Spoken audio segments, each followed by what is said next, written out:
kalau kita ingin betul-betul tidak impor beras, maka harus surplus minimal dalam setahun itu surplusnya 5-6 juta. Presiden kaitannya kalau saya kan urusan pertanian ya, karena satu kami laporkan bahwa memang produksi kita sampai dengan April ini baik, ya surplus dibandingkan tahun sebelumnya sekitar 2,8 hampir 3 juta ton, itu prestasi yang baik dan beliau minta untuk kinerja, artinya gini, panenan baik itu kan artinya karena hasil yang baik itu karena panenannya baik, panenan yang baik itu karena nanamnya baik. Nah, maka ini minta untuk dipertahankan di tengah negara-negara lain kan lagi susah, lagi ada kesusahan beras, ada Malaysia, kemudian ada Filipina, termasuk Jepang kan juga lagi krisis beras ya.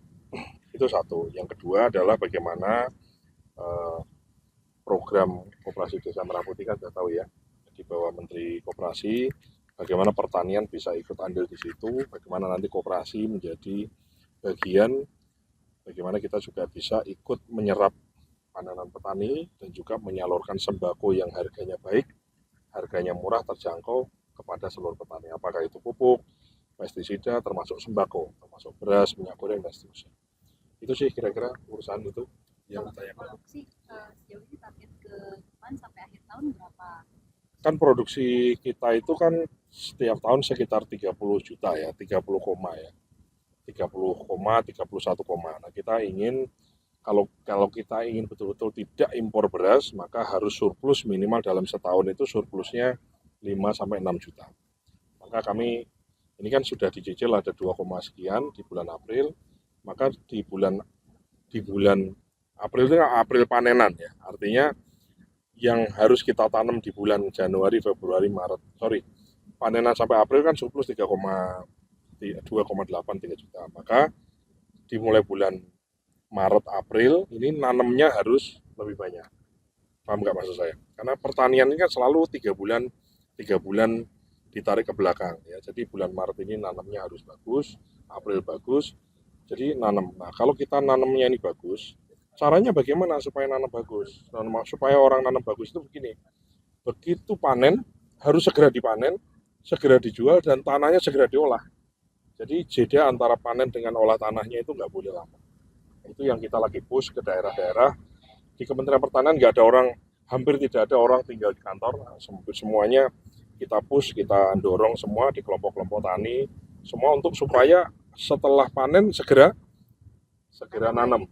Nah, kalau udah nanam nanti kan produktivitasnya jadi lebih banyak ya. Jadi dalam setahun bisa panen 2 kali, 3 kali ya. Selain itu juga supaya orang tuh mau nanam maka dibutuhkan apa? Kalau sekarang kan musim hujan, bahkan di beberapa tempat ada banjir. Tapi nanti kalau udah bulan April, Mei dan seterusnya udah mulai nih, mulai nggak hujan. Nah, nggak hujan tuh kemudian apa solusinya? Tadi Presiden menyampaikan bahwa harus ada solusi. Bagaimana petani yang tadinya di musim kemarau nggak bisa nanam karena nggak ada air, gimana supaya ada air? Kalau perlu ada pompa, jadi kita pompanisasi tetap kita laksanakan lagi di tahun 2025 ini sehingga keberhasilan pompanisasi di tahun lalu bisa kita duplikasi. Jadi pompa yang lama tetap didaya gunakan ditambah kita pengadaan pompa baru. Oke. Mas, Ya. masih ada yang mengatakan kalau harga beras di Indonesia relatif masih lebih mahal dibanding beberapa negara di ASEAN. Mungkin apakah itu juga yang menjadi perhatian Presiden atau langkah-langkah dari Kementan sendiri untuk mengatasi seperti itu?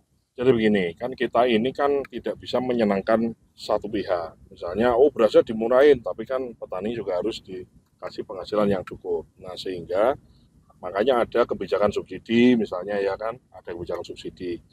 Nah, selain itu kita ingin ya adanya gerakan koperasi Desa Merah Putih, kemudian kita juga lakukan operasi pasar dengan kantor pos, kita juga dengan Bulog kita berdayakan lebih dari sebelumnya, itu tujuannya kan supaya memotong rantai distribusi. Nah, kalau rantai distribusinya dipotong sehingga tidak ada ke siapa ngambil untung di setiap pos, maka kita harapkan harganya baik di konsumennya baik, bagi produsen juga baik. Nah, ini kan kalau sekarang lagi heboh kan urusan minyak goreng ya. Minyak goreng itu kan sudah kita temukan di beberapa titik, ada 3 perusahaan yang sudah kita laporkan ke pihak polisian dan sudah ditindaklanjuti. Kemudian kemarin di Solo juga ditemukan ada 2 perusahaan baru. Yang jelas begini, ini mumpung ada kawan-kawan semua, pesan presiden adalah tidak boleh ada lagi siapapun itu ya menari-nari di atas kepentingan, menari di atas penderitaan rakyat.